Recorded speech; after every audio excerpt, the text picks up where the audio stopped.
vote has confirmed that Wellington will not sell its 30-something% share, Wellington City Council, in the airport. Not a controlling share, significant share, after it was defeated by a vote in council. But it all seems to be part of, to be honest, a just age of dysfunction for the capital city in terms of its local governance. So to find out what went on, and as you know, Tory Whanau will not talk to the platform. She promises to get back to us and she never does.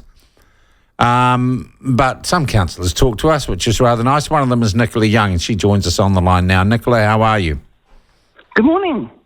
All right. Can you just, for people outside Wellington who don't drink at the Havana bar, can you tell them exactly what has happened this week, what you folk were voting on and how the vote went?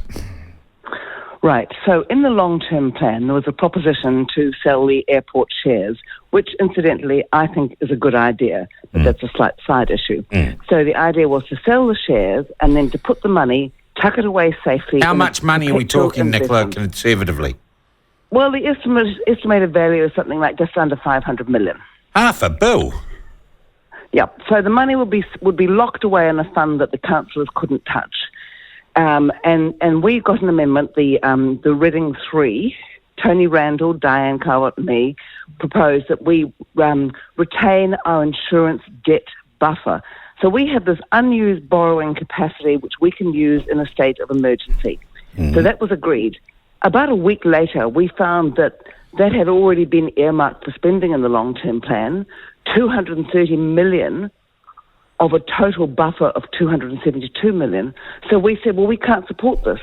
Okay, so what you're saying is the money was going to be taken, locked away, and part of it was going to be used. No. The money was going to be locked away. So because we had the money locked away, instead of... It improved your debt profile. It would improve your debt profile. Except we would then say, well, the debt, we've got this borrowing capacity. Let's use that to spend. Let's have a sugar high of debt spending. So that's what they said. We said, well, we can't support that. So the three of us changed our vote. That's why the mayor calls us the riffraff, because we want to rein in the spending, not use the share sale. So you were for the sale, but not the way the proceeds of the sale were going to be used. Correct. Okay, all right. So now the mayor, but then the mayor said, I've got the numbers. It doesn't matter what the riffraff decide to do.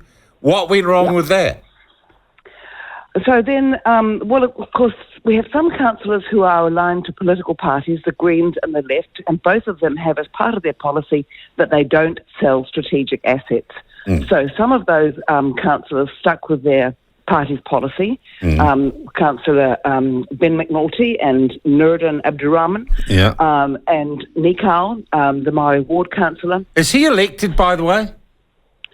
He's elected in the Maori Ward, And does that mean he needs as many votes or proportionately as many votes as you do to get elected?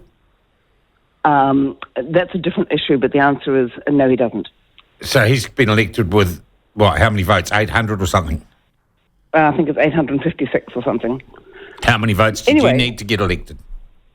Oh, several thousand. I can't remember how many thousand, but of course... Sorry, these are sidebars, I know, but I'm just trying to give people outside the capital a feel for what's going on here. So some of those councillors ignored their party principles and voted with the mayor to sell, and some stuck with their principles. So Nuruddin Abdurrahman, a very good councillor, Labour councillor from the Southern Ward, he put forward a notice of motion supported by Tony Randall, one of the Reading Four, centre-right councillor, to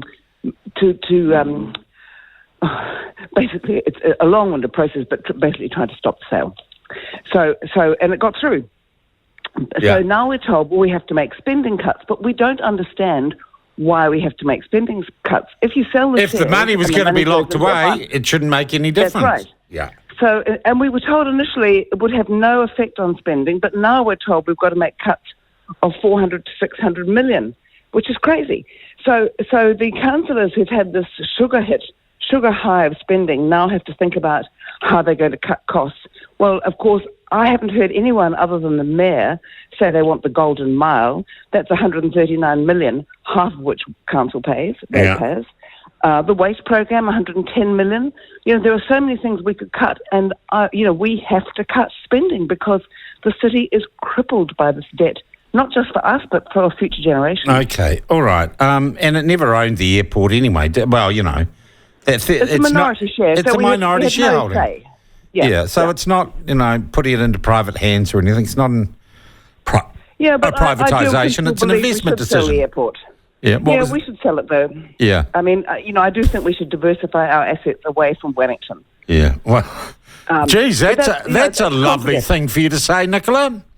Well, we're an earthquake-prone city, so why would you have everything? We have most of our assets in Wellington, but we need to have some outside. So without a bakery in sight, and the local restaurant awards have just been canned for the year, the Felix Awards. I don't know if you're aware of that. Have they? Yeah. No, I'm not aware of that. It's so They've decided that they just can't justify having them, and under the current circumstances, probably wouldn't find a place probably wouldn't find anywhere but the Woke Convention Centre to hold the bloody things.